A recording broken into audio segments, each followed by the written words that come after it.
Hey everyone, I'm excited for you to check out my interview with Dan Devine. Dan was the winner of Pro Physique's 90-day body transformation. Here's a picture of what Dan looked like before, and here's what he looked like at the end of 90 days. Now, I had to sit down and talk with him to find out about this transformation, how he did it, what got him started on this path. And I kind of hoped that I would get some tips because I'm doing the same 90-day challenge right now. And I definitely did. He's got some amazing advice for really anyone at any level that's trying to make some changes in relationship to their body and their wellness.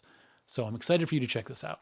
So you win this challenge, and from what you had told me before, this was really kind of the pinnacle of a health change that had started earlier when you decided to drop alcohol. Can you tell me a little bit about that? Yeah, sure. So in probably the spring of 22, I kind of had an epiphany about alcohol, and it was not serving my purposes and my goals. And I had tried various things like, okay, I'll just give it up during the week.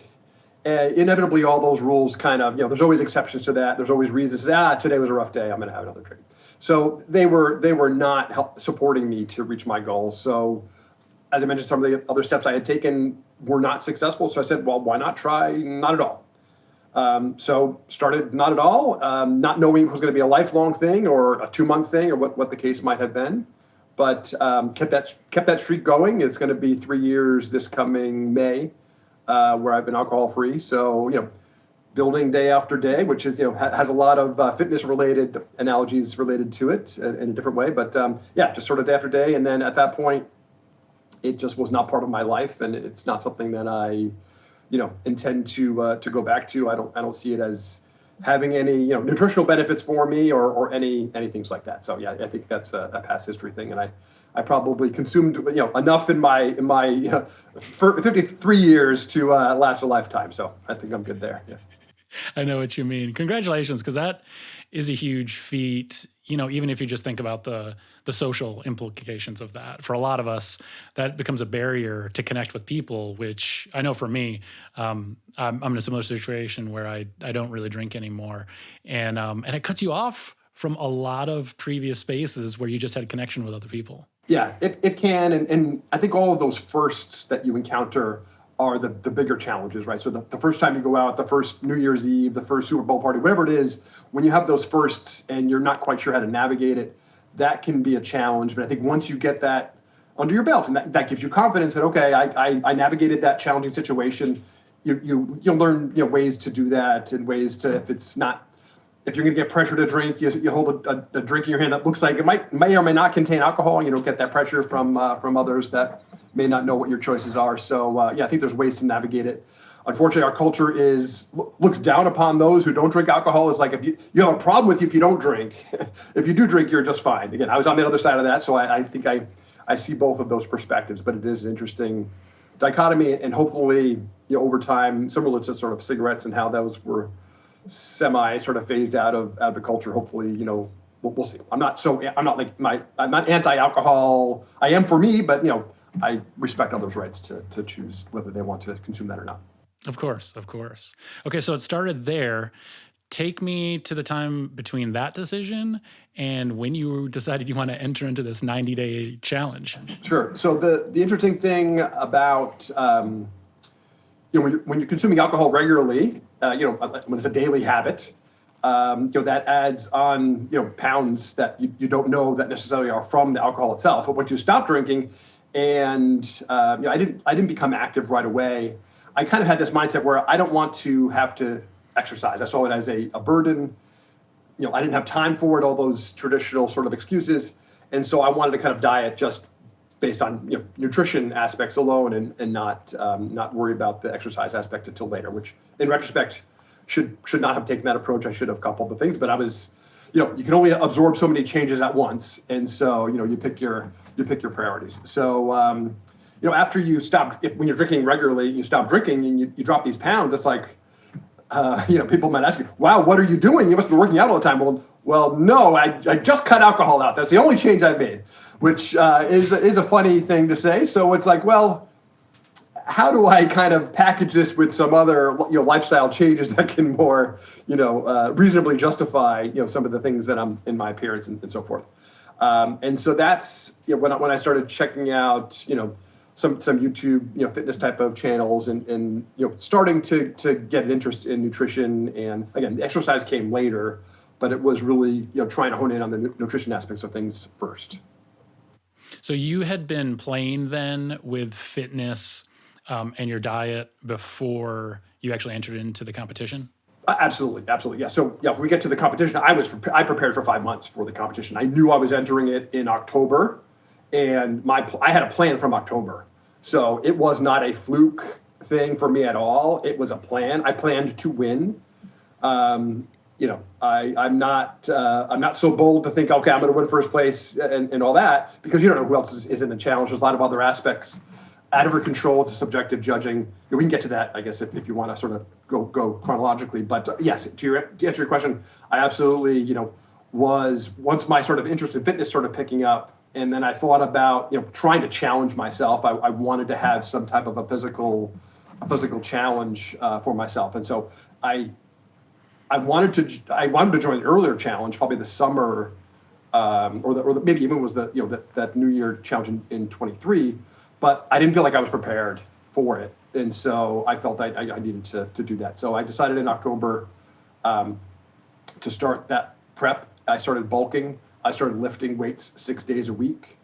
I sort of ramped up to that. I'm a little bit of an introvert, and I don't go to a gym. I have a home gym, so I've kind of added components to the gym as I've needed those.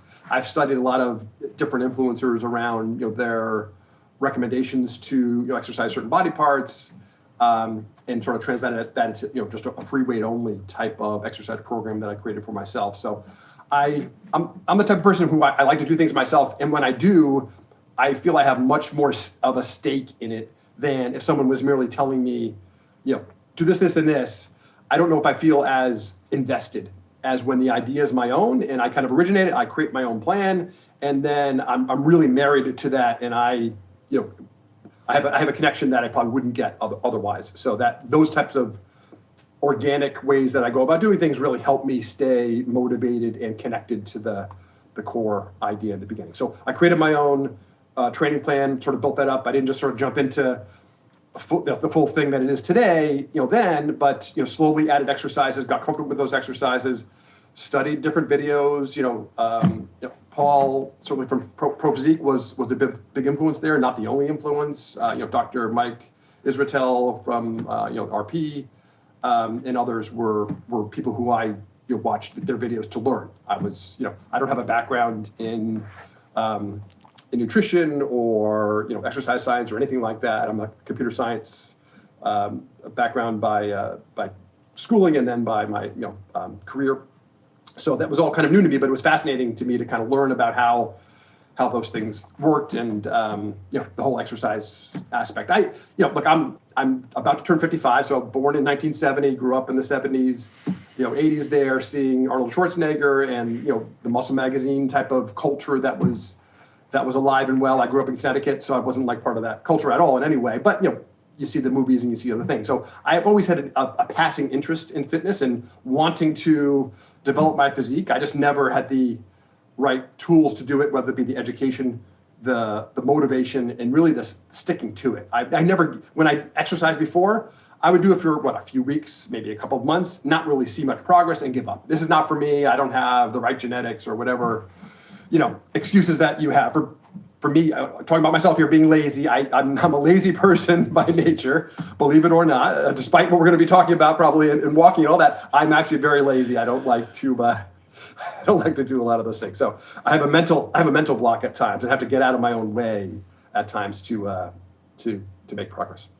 Well, I think that's a story that resonates with most people. And the point that you made that I really connect with personally as I've been going through my own journey is that autonomy piece, where I've done other plans, other programs that I've purchased, or followed, and those things can be really helpful to people. I know they were helpful for me, but it's a whole different sort of understanding when you take ownership on it and you start to actually test things and see, well, what does this actually do? Does this work? Does this yield the results that this person that I heard from or this program's told me actually does? So then once you embody those things, there's like this confidence, there's this empowerment that comes from that is just electrifying, that really motivates me to continue going, and that's what I love about this challenge, the group, the whole thing. A lot of it's about you versus you, and learning more about you. It's like, here's the tools, go for it. And we're all here to support you as you navigate your own path. Yeah, absolutely. Yeah, a lot of gems and all what you just mentioned there.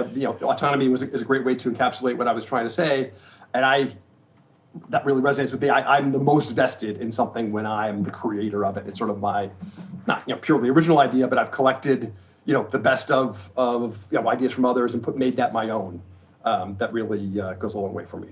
Okay, I want to ask some details, get into some of the granular things, because what I appreciate so much about you is how dedicated you were to the data, to all of the different variables. So the first question I wanted to ask is just remind me, how much did you lose from the start to the end? Yeah, so I lost a total of 38 pounds from beginning to end. There's water weight there. I think we all know you're entering a competitive challenge. You're going to want to weigh as much as you can, with the idea of weighing as least you can, because that's not the only factor. It's not a weight loss challenge, but there are different elements to it. And I tried to discern what would it take to win. So what were my sort of goals, and knowing what my body weight was, and I did a math. It's math, right? So I think I need to get to this point to be able to see abs and have muscle definition, and based on my view of prior winners, that was a deciding factor, so it seems to me, and setting that as a goal, I think is key. And I think some people underestimate the body fat percentage or the weight they need to get to achieve the look that they want. You may recall having seen several people comment in the group that they met their goal. This might be a month out of the end of the challenge. And they met their goal, but they don't look the way they thought they would look at this weight. And so they're going to keep going. But from a planning perspective, if you have a 90-day plan and you reach that end of that plan that early, it kind of shifts things around. So my plan was on the other end of things, learning from some of that, but to be aggressive. So I set a very aggressive target for myself, because I liked the round number of being able to say I lost 20% of my body weight. And so that became my stretch goal, and that's what I hit. Damn it! That last week before the weigh-in, I did what I need to do to hit that low weight. Sort of like a wrestler or someone else who would really, I'm hitting that number. That's important to me. I'm gonna hit that number and then not worry about it. I'll bounce off of what you said. That first challenge that I was in with you was transformational in so many ways, with my body, of course. But I think I lost almost 20 pounds. And I remember, it was amazing. But I remember experiencing what you were just talking about, where I was like, holy cow, if I told myself 3 months ago, here's what you look like at 20 pounds. It's not that I wasn't happy, but I was surprised. I was like, wow, I could probably lose another 10 pounds, and then be in the spot where visually I thought I would see myself, and just going through that experience was so helpful, just to know that. Absolutely. Yeah, I think when you do the transformation the first time, it was my first time last year, so I won it the first time in. There's a lot of luck involved with that, certainly. I give credit to my plan and kind of being aggressive. And again, the math kind of told me what I needed to do there, so I sort of backed into some of the numbers. Yeah, and it sounds like you did a bit more research in terms of seeing people's transformations, and I had not done that. I had seen a few people, and I could see what was done, but I'd never physically been through that process. So I was just off on some of the concepts, and I think the mysterious part, I think for a lot of people, is this whole idea of recomping, that your scale weight may not change because you're actually building muscle and you're losing fat maybe a little bit, but and this is my experience, for quite a few weeks, there was no visual change. It was kind of like a bunch of change, and then it just kind of looked the same, but there was a lot that was happening kind of underneath the hood. Absolutely, yeah. Recomp is an interesting concept. I have sort of mixed feelings about it, having gone through the transformation and kind of seeing what my strength was and what my muscle mass was. So one of my biggest concerns, because of my aggressive approach, was losing muscle mass. And so I was really, really, really concerned about that. And so I can talk about the steps, the strategy I took to accomplish that or to limit that. But in terms of recomping, you build muscle at such a slow rate that for it to be perceptible on the scale and offset body fat that you lose, which you can lose much faster, I think people might overestimate those offsetting things because you can't. My understanding anyway, again, not a doctor nor do I pretend to be, I don't think you can gain muscle nearly as fast as you can lose fat if you're taking some of these, approaches in terms of being in the deficit, upping your, cardio and all that. So I don't see that as a direct offset. I think there's so many variables there, salt intake and water retention for various reasons, and women have it much worse than men in terms of their cycles and other things that could be a factor there that throws the scale off. And you gained 3 pounds since yesterday. Well, logic, it's very defeating. And for me too, I know I'm a very logical person. I know the math doesn't work out. There's, 3,500 calories in a pound. I didn't overeat, almost 10,000 calories in one day, of course. So it's technically impossible, but you never like to see that number on the scale go in that direction. That was kind of my opinion going into the challenge. I wasn't really focused on gaining more muscle during the challenge. So if we want to talk about the training ahead of time, I was doing six sets per exercise and working out 6 days per week.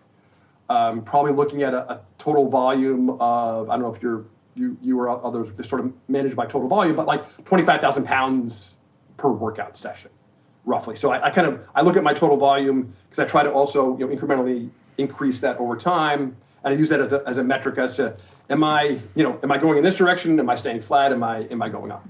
So I do look at that sort of total volume. Some of it, there's the idea of junk volume. If you're just doing, high reps with low weight, it's not doing much good, and it adds to your volume. I try to stay away from that, but I count everything that I lift. So I was doing, again, 6 days a week, 6 sets per exercise, and that's pretty much one body part per day. So then your bulking phase was kind of like the bro split idea of a different body part every single day, really high volume. Did you do a DEXA scan or anything to estimate your muscle growth in that period? Regretfully, no. Not until after the challenge was over did it even occur to me to do that. I would have loved to have, before my bulking phase and before the challenge started, and particularly, I would have loved to have a snapshot of that data then. I was very dependent upon what I thought to be smart scale. And, I have a dozen metrics from that, which I trusted until I got my DEXA scan, and I saw that was all bogus, and it was all estimates, and it's not at all representing reality. If you want to sort of jump ahead, the lowest body fat percentage that my smart scale told me I was at was maybe 12.9%. The day I got my DEXA scan showing is that I was at 6.5%. That was when it was at 12.9%. So it was a huge difference, and I guess ignorance is bliss in some way. I didn't think I was below 10% yet. I didn't get confirmation. I was not trusting the scale at that point because I knew how low my body weight had gotten, and based on my math, I should be at a particular body fat percentage, but the scale was telling me something different, and I sort of trusted that a little bit more than the numbers until I got the DEXA scan and found that the scale was way off. But again, because that ignorance is bliss mentality, because I didn't know I was under 10% yet, kept pushing, because one of my goals was to be under 10%. That's that sort of magic number, the ego lift to be, I'm under 10% body fat, or I hit 10% body, whatever the case might be. So that was my target. I exceeded that accidentally because I just kept going because my scale was telling me I was still over 10%. Okay. Well, do you have a weight measurement or a difference between the start of your bulking phase and like the end? I did, yeah. So I did track my weight. So I bulked quite a bit from October to January. So I think I again would have loved to have a snapshot of my lean body mass before that, but I think I added quite a bit of muscle there because when I see pictures of myself before, because I had gotten skinny fat. So as I mentioned, stopped drinking, didn't want to exercise, just focusing on diet.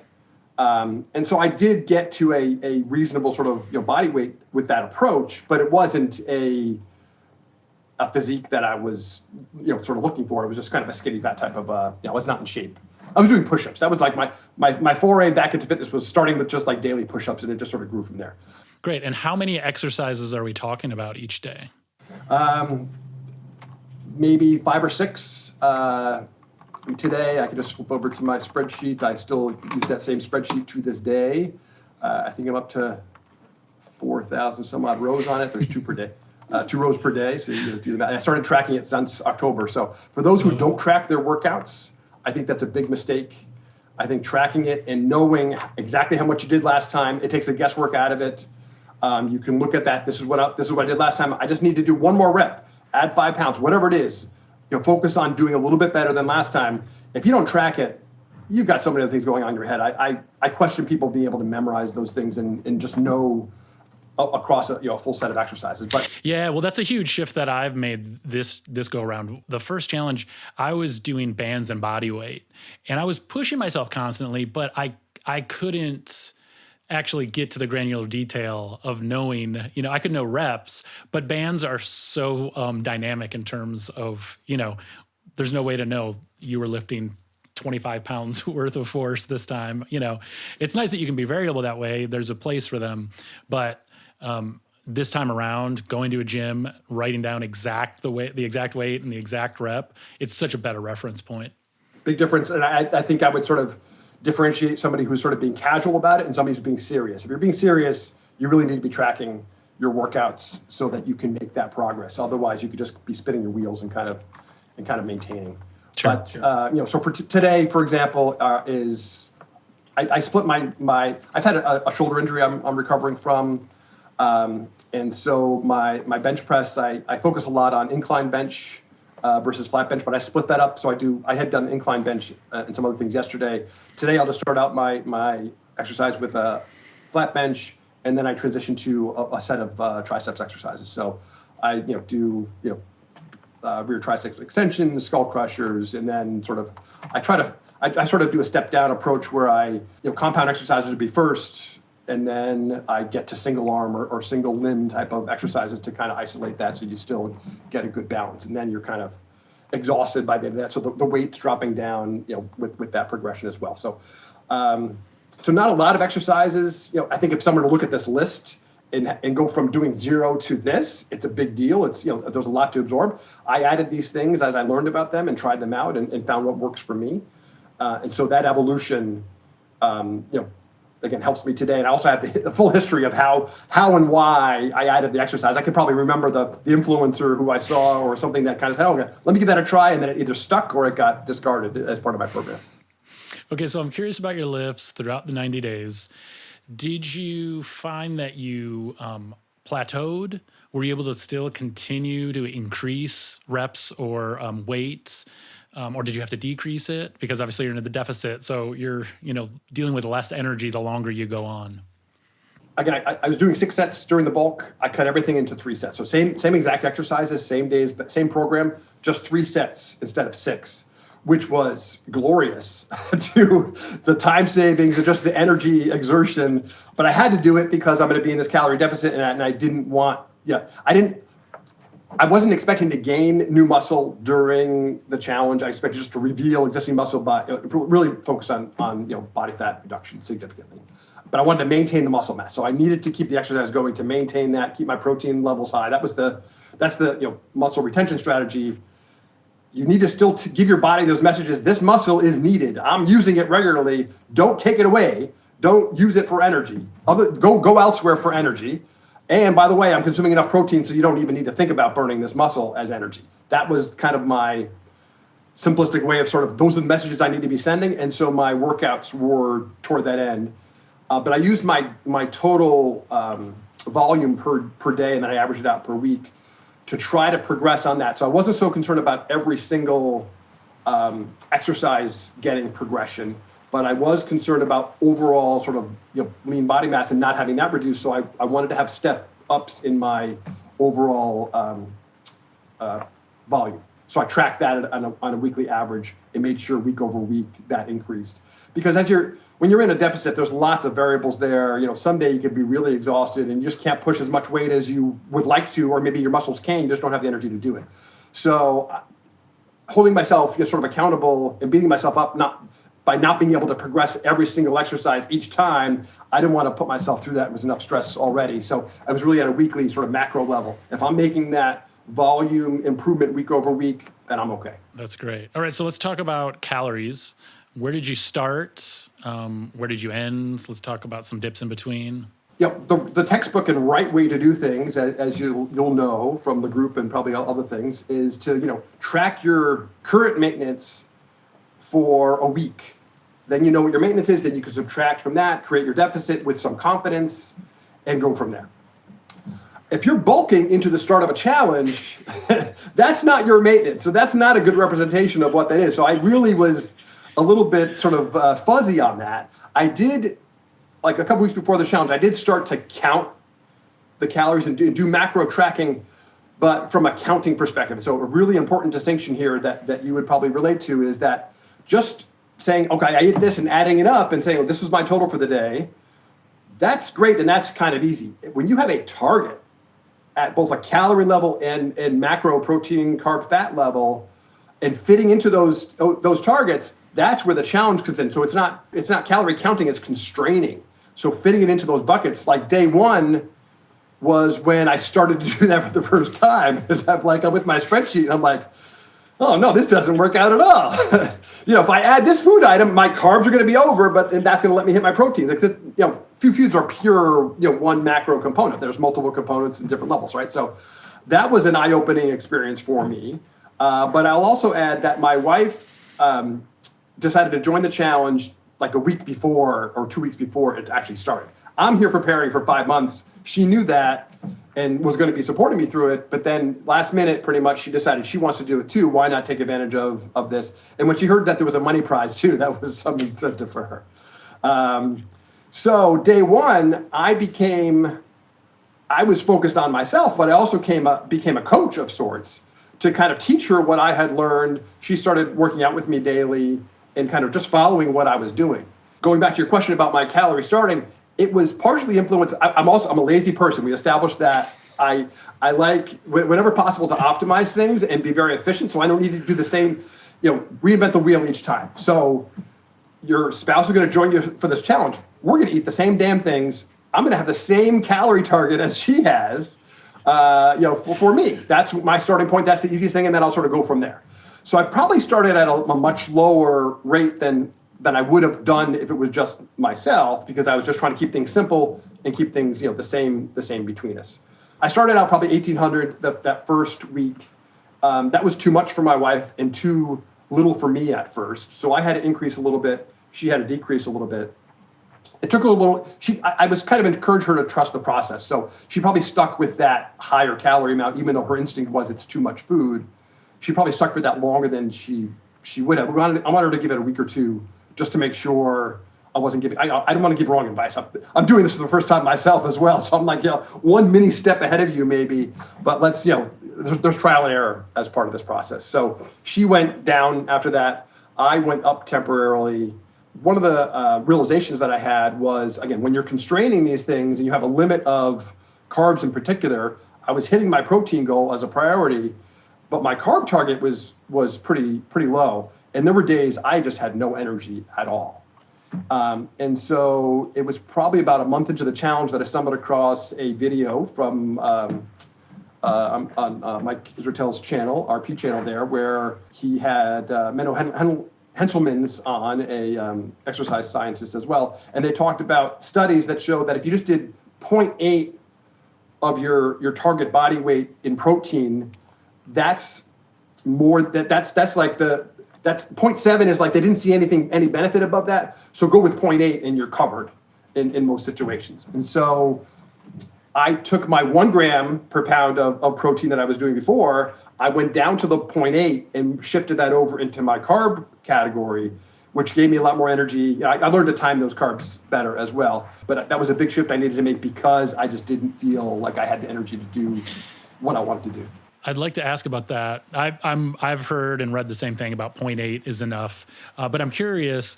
I've heard back and forth about 0.8 versus based off your goal weight versus your current weight. So how did you approach it? Yeah, but it is kind of, and people often get confused about that because it's not so clear. You just say weight, and where does that go? So look, Well, yeah, and if you're a guy that's like 250, 270 pounds, like eating 270 grams of protein is insane, So there's the ends that are going to skew the reality of what you need to be doing there for sure. Yeah. Yeah, I think I was going based on I shifted down to my target weight, which was 152 was my target weight. So I did 0.8 of that. got it. And you locked in on that pretty early on? Yes, and tracked that all the way. So I followed that 0.8 approach. That I wasn't that hungry, so I associate a lack of protein with hunger and a lack of energy with carbs. And so if you time your protein properly and you space it out, that helps to manage hunger.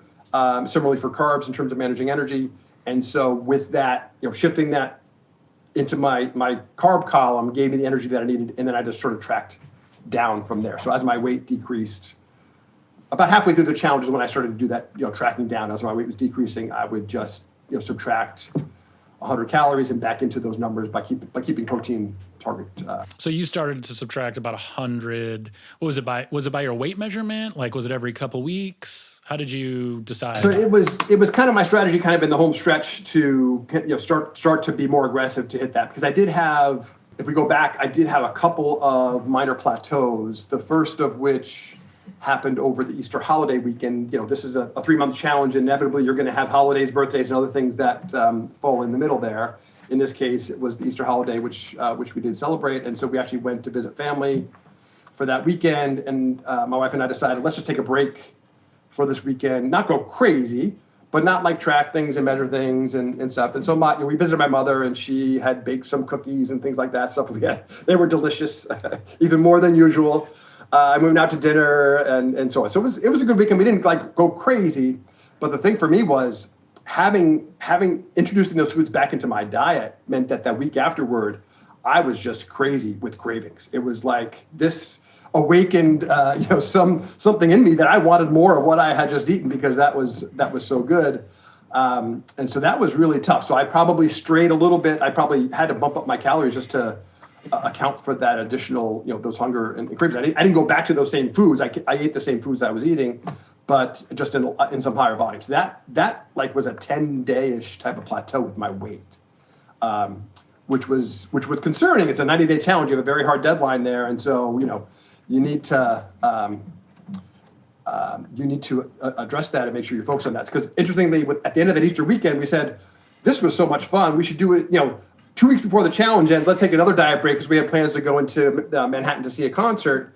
And then after all those cravings hit me, I'm like, there's no way I'm doing another diet break weekend during this challenge, and certainly not so close to the end. It's not worth risking it.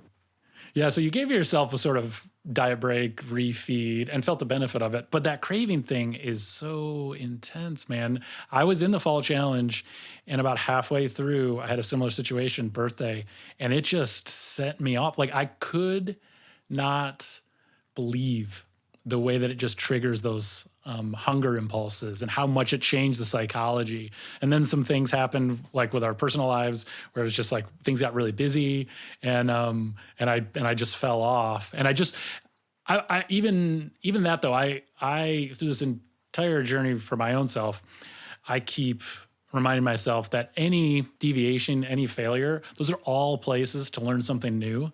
And so I decided to do essentially like what you did before. We're like, okay, I'm off my plan.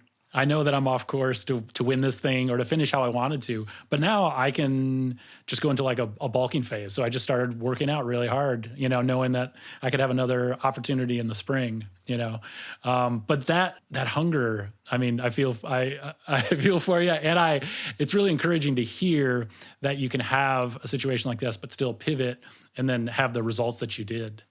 Yeah, no, it was tough. It was something. I don't like surprises, and that was a surprise. Had I known that was going to be the outcome, I might have limited quantities there. I still would have gone and visit my mother and stuff, but I would have made some changes because it was a tough thing to work through there. I'm curious to know though, supplements. Did you stick to anything in particular? Creatine and protein powder. Yeah. The basics, the things that we all know work. Yeah, nothing special there. There's no magic here. Prior to the challenge, I did try some other kind of, supplements I saw referenced in some of these, fitness influencer videos and things like that. Tried some things out. Huberman has some things he recommends and tried those things. I saw no difference at all. So it's like, there's no point in continuing taking them. Maybe I didn't give it long enough time to see that. I think I did, but, just maybe didn't work for me. Not sure. So I'm not anti other supplements, but I'm very much the type of person who would normally look for that type of a shortcut, that edge. If I'm gonna be working out, I want to optimize everything. So I got to take, all these other things. I'm talking about over-the-counter supplements. I'm not talking about drugs or things like that. But I sort of previously had that mentality, and there's no shortcut to this process.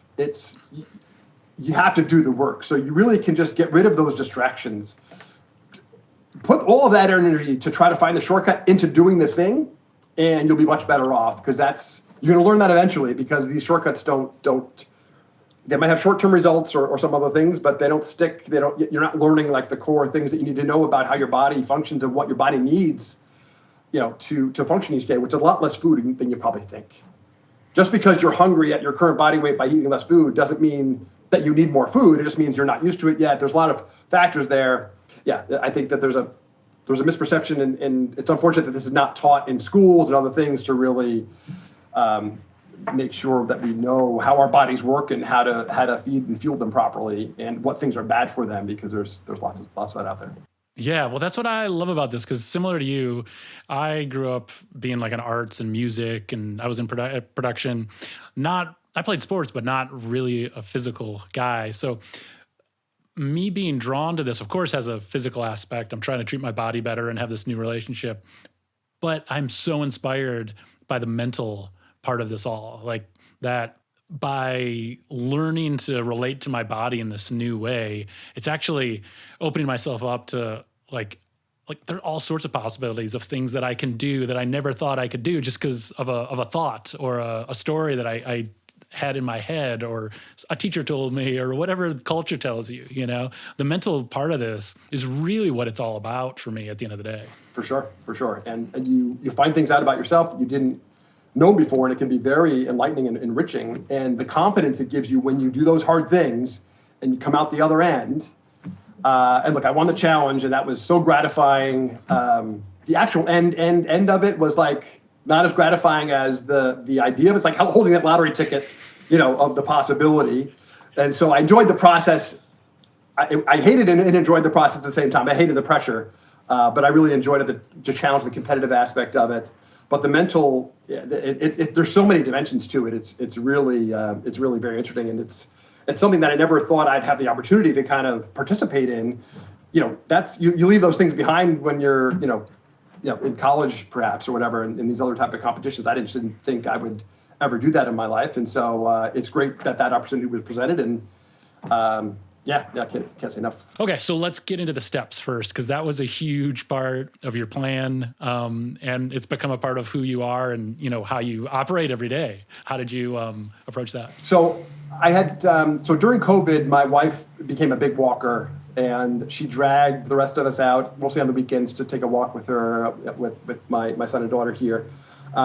I didn't really like that. We would mostly do it during the day, and I can remember being in the sun, and I get sunburned. I have to put sunscreen on before I go out. So those barriers that I create either for myself or present there sometimes stop me from doing the good things that I should be doing. Anyway, so after I stopped drinking, I did pick up walking myself as a habit. And upon watching Paul's videos and learning about the challenge, I did learn that low intensity exercise in that zone 2 space is the fat burning zone. So walking sort of can satisfy that. So the perfect storm for me was having a treadmill desk, which I'm not walking but standing on right now, where I primarily work from home, and so being able to walk while I'm at work, I knew that was going to be one of my superpowers. One of my strategies during the challenge was I could be working and participating in the challenge essentially by walking. So I didn't have like a plan, like this week I'll do this many steps, this week this many. I just wanted to walk as much as I could, with 15,000 per day being the goal. So early in the challenge, somebody posted that you divide 1 million by the 90 days, you're going to get 11,111 steps for 1 million. So I said, okay, I'm going to double that. So, 22,222 per day would give me 2 million steps. So I made that my target, knowing that other people were targeting a million, or some people said they were going to do 1.5 million or whatever. I set my target higher and started working toward that. So it was a ramp up to that. My first 25,000 step day. It's painful. Your knees are not used to that. Your ankles, So it's like you feel that for a little bit, but you adapt. It's not too much strain on the body. It's not a lot of impact. So you may have some growing pains with it, but it's nothing that you can't overcome with just more practice, essentially.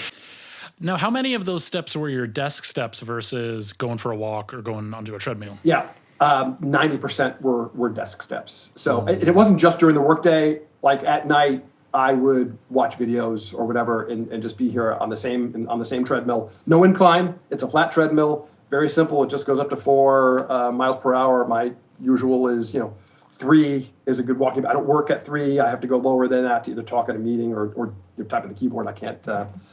I'm not that good at doing that at high speed. But yeah. So during the challenge, it was primarily walking on the treadmill. Yeah. I wish it was more outside walking. I have created a new outside walking habit, which I'm now loving. Back in October, just this past October. But the wonderful thing about it is having it as a daily habit. I prioritize it. I know I need to do it. I fit it in wherever I need to. And it's an intentional walk. It's not like, well, I went to the store, so I walked there. No, I'm going outside to take my walk. This is my walk right now. And so some days when I have the time and the energy, I walk for an hour and a half outside, listening to music. It's part of my and it's like a great escape. I can think about things, look, what am I doing tomorrow, strategize, whatever's on my mind, I can kind of just go there and use that as like a therapy. So a walk therapy, if you will. No, I 100% agree with that. In the same way that rest is so important to building muscle, I've learned, similar to you, that going for those walks, it's like this downtime to mentally process things. Even if I'm not thinking about a problem or something that I've got to take care of, it's like your subconscious is always working, and getting that movement in, that cannot be overlooked as just as important as, sitting down and figuring out whatever you're working on. Yeah. And I know from your posts and pictures that you like to do hikes and wherever you live seems to be quite picturesque and a lot of, or at least travel to. So I do find that walking outside is a much different experience than walking on the treadmill. Also, you get tired of the treadmill, you just step right off. You get tired when you're walking, you got to get home, So there's accountability in there. Yeah. If you walk until you run out of energy, well, you got a long way back. So it kind of forces you to walk a little bit more. Then your brain overcomes that challenge. But just I do enjoy it much more. Even in the cold, I've tried. I have heated gloves now and heated socks. I'm here in northern New Jersey where it's been quite cold this winter. But don't let that stop me. Keep me at the daily. I had COVID over recently. Walked through COVID. It was a shorter walk, but check that box, and I'm just digging that daily habit in as deep as I can, so that it could be something that I can see. And I enjoy. I look forward to it. I enjoy it. I love the music that I listen to, and it's really like it's one of the highlights of my day sometimes. Yeah. Okay, so let's talk about after the challenge and now, because seeing you pop in the group, I was so inspired about how you've been able to maintain most, if not all, of your gains, your success. So tell me about the mental process of winning and then moving on. Yeah, I don't like to give things back that I've gained. So once I earn it, and I worked hard to earn it, it's like you're gonna have to rip it out of my hands virtually. So the great thing about doing the challenge and really putting everything I had into it, I now have a stake in what I have achieved from that. It has become part of my identity. If you read Atomic Habits, and it's like, if you want to be fill in the blank, do the activities that make that person that type of person, and you'll be that person. So I am a bodybuilder now because look, I'm working out regularly. I eat protein to build muscle. So I might not be the biggest bodybuilder, the greatest one, whatever, but I am a bodybuilder. I'm a walker. So you can create those. I'm a healthy eater. And because I practice those activities day after day after day, I become that person. So the end of the challenge was great. I do want to add, I'm a very pale person, as you might be able to tell. An epiphany for me was getting, for the very first time in my life, a spray tan to prepare for my final pictures.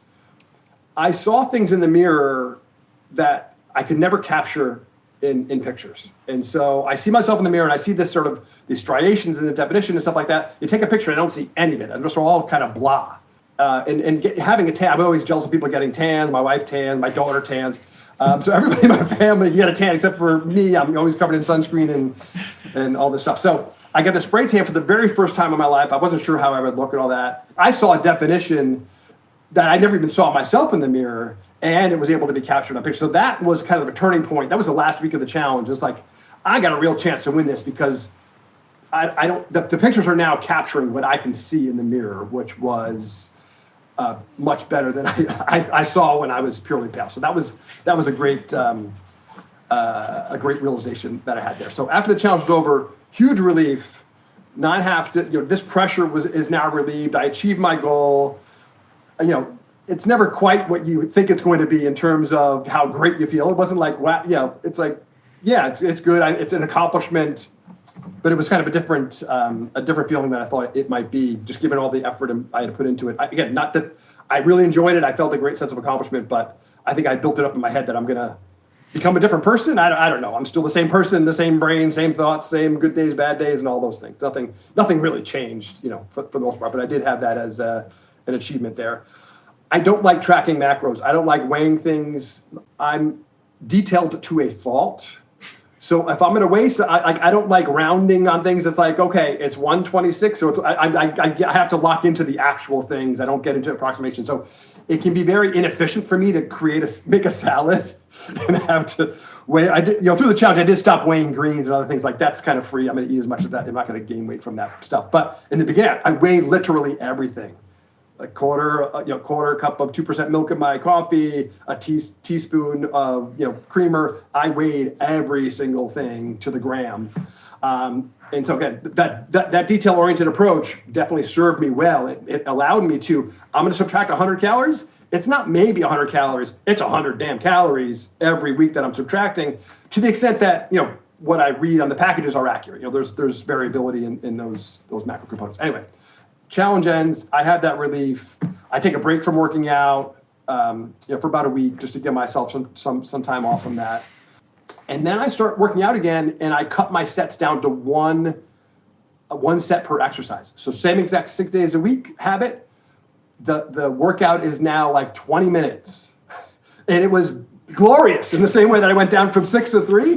From 3 to 1 is like, I can knock this thing out. I'm not like exhausted. It's not, taking all my energy, and I'm enjoying myself again.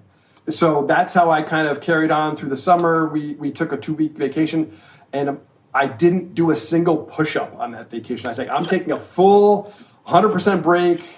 It's like a beach vacation, so a lot of stuff. I wasn't tracking steps. I don't have my phone going in the water. All those. My phone is my step tracker, so I knew the step count was going to be off. I didn't bring my scale with me to weigh myself every day because during the challenge I was weighing myself twice a day, Nolan, morning and at night. I don't like surprises, so how much did I eat today? I can predict what my weight's going to be in the morning if I know what this is at night, and so you're very, very, very focused on those. You took an actual vacation from everything that you had been through. I'm proud of you. You actually just hit pause on all of it. That's beautiful. And one of the fears that I had was, what if this habit disappears? What if I come back to the vacation and I don't feel like doing that anymore? Because up until then in my life, that's always been the case with something. I always have some focus, hyper-focus perhaps, and then I'm not interested at all. And I've always been afraid of losing that habit. And so that's one reason why I still to this day do it 6 days a week to keep up the daily habit and make it part of my life, make sure I prioritize it. But that 2-week vacation was nice. Again, I'm not going to even do a single push-up. I probably lost a little bit of muscle mass during that. But I didn't go crazy with eating. I know what I'm eating. I know when I'm full or I'm over full or, I'm going to leave room for dessert. I don't like to make sacrifices either. We go out to dinner. I'm not going to have just a salad at a restaurant. I'm going to have something that tastes good. I'm going to account for it ahead of time. I guess going back to the challenge as well, even to this day, like on the weekends, I usually get up a little bit later. I have like 2 main meals. So instead of 3 meals a day during the work week, I have like 2 meals, and they're basically the same type of meal. So I can indulge a little bit in like going out to dinner when you're only having 1 meal in that day. I had late breakfast, early lunch, call it 1 meal. I'm reducing my daily calories in that way, so I can spend those calories with a nicer dinner and dessert, whatever I want to have. And I don't like to tell myself I can't have those things. That being said, I have a different taste for things than I had before. Like pizza used to be my favorite food. I can see pizza. I'll like take a slice and cut it in half, have it. It's satisfying, and then I'll eat something else because it's not. I know it's not going to give me the energy, fill me up. It's a treat of sorts, but I actually don't enjoy it as much as I probably did before because eating, fruits and vegetables that just taste wonderful when they're cooked properly or however, and other healthy things, you can develop a really, good taste for that, and you can enjoy those things. When your body starts to know what I just call good fuel versus bad fuel, so your appetite changes because you're really in touch with what your body needs to do the things that you want to do. Right. And just sort of going back to the whole cravings aspect we talked earlier, when you're eating those very, high fat, high sugar type of things, you want to eat more and more and more. You never get satisfied from it. But I do get satisfied eating a salad topped with chicken breast. I had that for lunch today, as I do pretty much every day, and it was good. I enjoyed it. I vary the vegetables and whatever else, and I enjoyed it, and I'm not hungry anymore because it was a filling, healthy, nutritious meal. So would you say that like you're in a maintenance phase now? Are you trying to put on more muscle? And is it just intuitive eating essentially that you are locked in on at this point? Yeah, so I'll talk a little bit about that. So for the summer, it was maintenance, like one set per exercise, really give myself a nice break from the time intensity and energy expenditure during those workouts. So probably around September, I decided to sort of try to bulk up a little bit and try to start eating a little bit more and lifting a little bit more. So I look at those two things sort of go hand in hand. If I'm going to consume a little bit more, I have to up my workouts to make sure that I'm using that extra fuel to build muscle, because otherwise it's going to result in fat. So I don't want that. I don't want to go backwards. So those dials need to kind of be in sync. So I think about the three main dials of calories, cardio, walking in my case, and then workout. So when I turn up the calories, I have to turn up the workout. So at least I'm building more muscle, as the case is. So I started doing that in September. In that, again, slow progression, just slowly going back to 3 sets per exercise. So I sort of added. Went from 1 to 2, increased my reps, increased my weight, and just started to do a progression overload again, and then adding reps and sets as I gain that experience back. So you're not counting calories at all right now. Do you have an estimate of how much of like what your maintenance calories are? It wouldn't be too hard for me to figure that out because when we talk about intuitive eating, I think I have been I know I've been successful with that because I had another DEXA scan done last week and I have 12% body fat.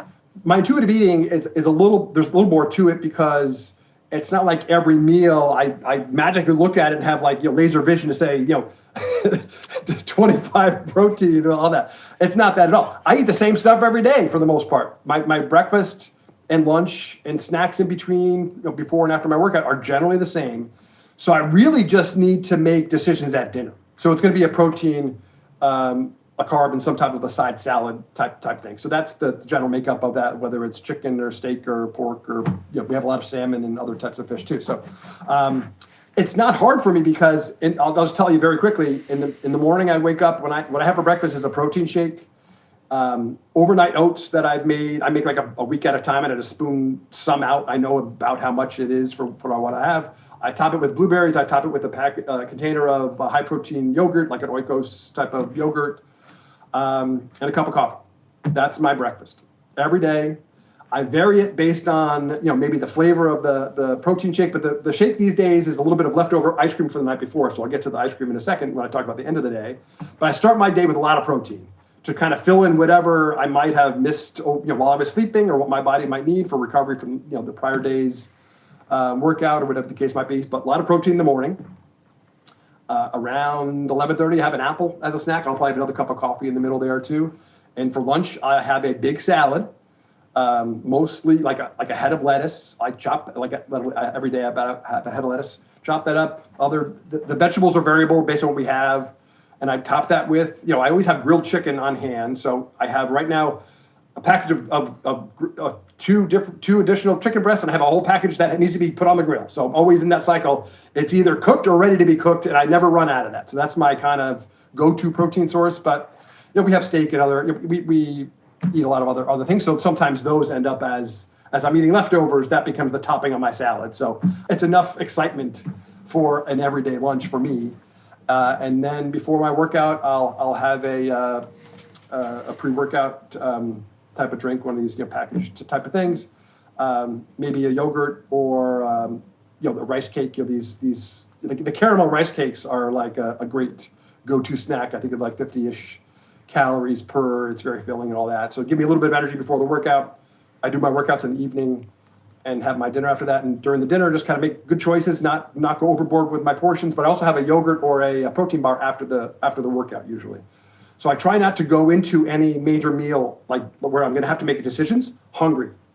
So I try to ruin my dinner by having that yogurt or something ahead of time. So I'm never famished. So because you're going to eat so fast and your body's not going to catch up to the hunger signals, and before you know it, you're full. And I don't want to be full. I just want to be okay. I just want to whatever, because I know more food is coming. Because every night, my wife and I, we sit there and watch TV. We have a protein yogurt, a protein ice cream rather.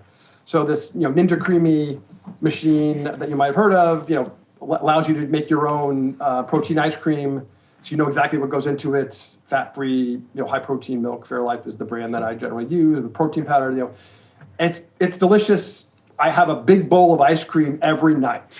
I kid you not. So I have casein protein powder in there because that's a slower digesting protein. So that'll kind of the healthy thought is it's going to last me through the night with my protein needs, still recovering from my workout. And it's a damn bowl of ice cream every night. No, every night. I know.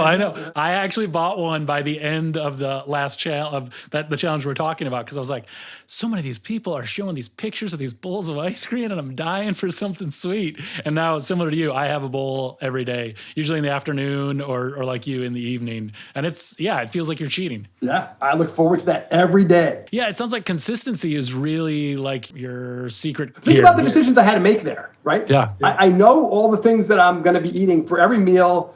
My wife and I work out who's cooking dinner. The dinner is the thing that we just have to work that out. And as long as I don't go into that dinner time starving, I'm going to make a good decision. I'm going to eat, a good portion of everything. I'll be satisfied. I know my ice cream is coming. So even if I'm a little bit hungry, that's okay. I'm going to fill in that blank later. But during the challenge, just go back to the ice cream. The ice cream thing was a great thing to truly fill in the blank. So I had a spreadsheet going, and I knew what were my protein, carb, and fat targets, and I just had to take X number of grams of my ice cream to fill in those targets and just hit those. It was a perfect ending to that macro tracking. Yeah, that's beautiful. That's beautiful. Man, Dan, I could sit and talk to you about this all day. I know that all this information is going to be real helpful to my listeners and to people, so I'm excited to get that out there. But I'm so lucky to be able to talk to you because, like you, I found people like Paul and other influencers that have just this wealth of information. But there's a different quality to it when I'm able to sit down and talk to someone like you that has not only really recently been through the process, but we would say is like normal, right? Like you're not like the influencer that's been doing this for 20 years or, have been on stage or whatever. So it's like, even though a lot of it might be the same information, it's filtered through your experience, and that's gold to me. So I'm so grateful to be able to just pick your brain and get into all the details and for you to share what you do. Sure. Clearly, I'm passionate about this topic, having lived it. I can talk about the details because I didn't have to memorize them. I just kind of lived through them. And so I have memories and connections to why that is. And this is really the second time that I've been able to talk about this at length. The first time was with Paul when we talked after I won that challenge. But it's great to get this message out and hopefully to demystify some of these things. It's simple but not easy, right? So conceptually, you can say, yes, you can do all these things, but doing them day after day after day after day to infinity is... If you think about it that way, it's harder. But if you take one day at a time, and I have, I'm gonna hit my goals today, and I'll worry about tomorrow. Sometimes that mentality pays off as well. Yeah, but no, great talking to you. Wonderful. Appreciate you reaching out, and happy to share the information. Yeah. Before we say goodbye, is there anything else that we didn't cover? Any advice that you'd give to anyone that's thinking about making a decision? Just the floor is yours. Anything else that you'd want to share? So it's funny that you mentioned sort of the fitness influencer thing. I have not been a fitness influencer, but I would like to have a forum where I can share some of the tips and tricks and things I've learned. So I am thinking about doing something on TikTok at some point, but that's hopefully in the near future. But in terms of, I think people underestimate what they can do. And whether it's age-based, gender-based, whatever, like I'm about to turn 55. I'm probably in the best shape of my life, other than when I won the challenge last year at age 54. And as you know, there was an age 50 and over category. I didn't win that category. I won the top, number one overall. I beat guys in their 30s and 20s, whoever else, the 1,500 other guys who were in it and didn't, come out the other end as the winner for whatever reason. So that is very gratifying, and I want your listeners to know that age is not a barrier. You may hear in the media, guys can't build muscle after this certain age and all these other things. In my case, it is not true. And I just want to be clear that I'm not on TRT. I haven't taken steroids ever in my life. I'm focused on longevity. I'm focused on healthy living, not subtracting years, from the end of my life or things like that, just for having a particular physique right now. And if my doctor recommended TRT, testosterone replacement therapy, because I needed it medically, then I would take it. At this point, my testosterone levels are in a normal range, so there's no need for me to be taking things like that. I do want to clarify that because there have been some other questions about that. I'll say, but no, that's not who I am. Never was. Never took that before in my life, and certainly not for this challenge. But people can do more than they think that they can. I think that if you can overcome, it's a mental challenge, and your brain for whatever reason is stopping you or telling you a message because maybe your brain just doesn't want to go through the process of exerting yourself when you have all these comforts available to you, and you can order food, and you can pretty much not leave your house or walk more than 1,000 steps just moving around your house if you wanted to, but the result of that is not a good outcome, unfortunately. So I would encourage people to move more, challenge themselves. Walking is something that I think most people can do. If they can't do that, there's probably other priorities in their life that they're focused on. But for those that can walk somewhere, the barriers of entry are very low. Make them as low as possible. So a key message I would share is make the things that that are good for you as easy as possible, and make the things that are bad for you as hard as possible. Kind of like the analogy, put the cookies on the top shelf. Yeah, don't buy the cookies first of all, but hide them in the garage. Make extra steps to make it an effort. If you're a lazy person, make it so I'm not getting up to get those cookies. They're too far away.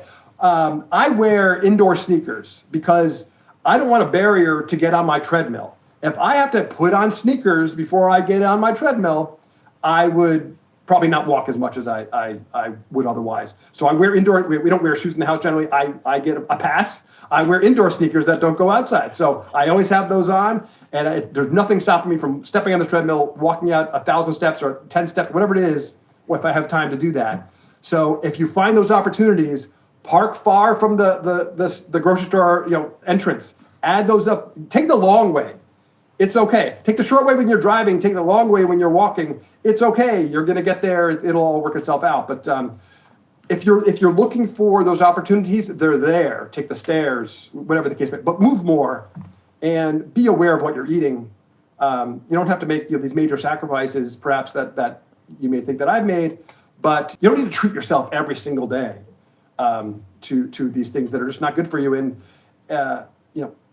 you're maybe setting yourself up for a lot of problems later. So while you can take action to address it, I'm hoping that myself and others who are sending these messages encourage people to do that for themselves.